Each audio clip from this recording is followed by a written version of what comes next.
కలిస్తే కొంత బలంగా ఉంటుంది. ఒక మనిషి కలిస్తే ఎంత సంతోషంగా ఒక పండగ వాతావరణంగా ఉందో అది మీరందరూ చెప్పాలి. అవునా కాదా? అయినట్టయితే చప్పట్లు కొట్టండి. జై శ్రీరామ్ అనండి. Thank you.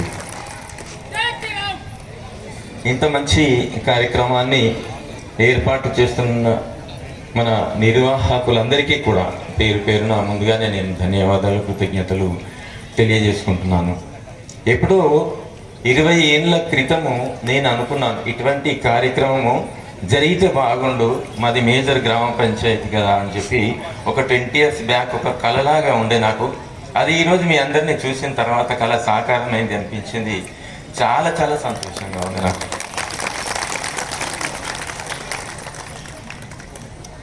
మన భారతదేశానికి ఆత్మ హిందూ మతం, సనాతన ధర్మం మరియు హిందూ సంస్కృతి. అట్టి హిందూ సమాజాన్ని చైతన్యవంతం చేసి భారతదేశాన్ని విశ్వగురువుగా నిలబెట్టేటువంటి కార్యక్రమమే, ఆ సంకల్పమే ఈ హిందూ సమ్మేళనం యొక్క అర్థం, పరమార్థం. దీని యొక్క ఉద్దేశం అదే. హిందూ సమ్మేళనం అనేది హిందువులను ఐకమత్యంగా ఉంచడానికి, ఐక్యం చేయడానికి, సనాతన ధర్మం మరియు మన హిందూ సంస్కృతిని రక్షించడానికి ఉద్దేశించబడింది హిందూ సమ్మేళనం అనేటువంటి కార్యక్రమం. సామాజిక చైతన్యాన్ని పెంచడానికి నిర్వహించే ఒక ముఖ్యమైన ఆధ్యాత్మిక సాంస్కృతిక సభ ఈ కార్యక్రమం హిందూ సమ్మేళనం.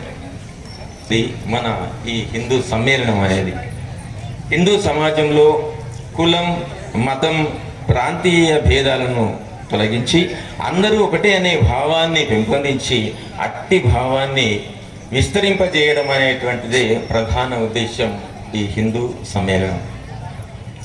భారతీయ సంస్కృతి సాంప్రదాయాలను రక్షించడం మరియు బలోపేతం చేయడానికి దీని యొక్క ప్రధాన లక్ష్యంగా మీకు తెలియజేస్తున్నా.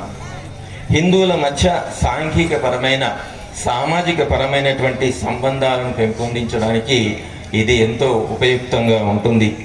వేదాలు, పురాణాలు మరియు హిందూ ఆచార వ్యవహారాలను, సంప్రదాయ విలువలను రక్షించడానికి అవగాహన కల్పించడం కోసం ఈ హిందూ సమ్మేళనాల యొక్క ఏర్పాటు వివిధ ప్రాంతాల్లో అత్యంత అద్భుతంగా మనలాగా ఒక పండగ వాతావరణంలో జరుగుతున్నాయి. అది మీ అందరికీ తెలుసు.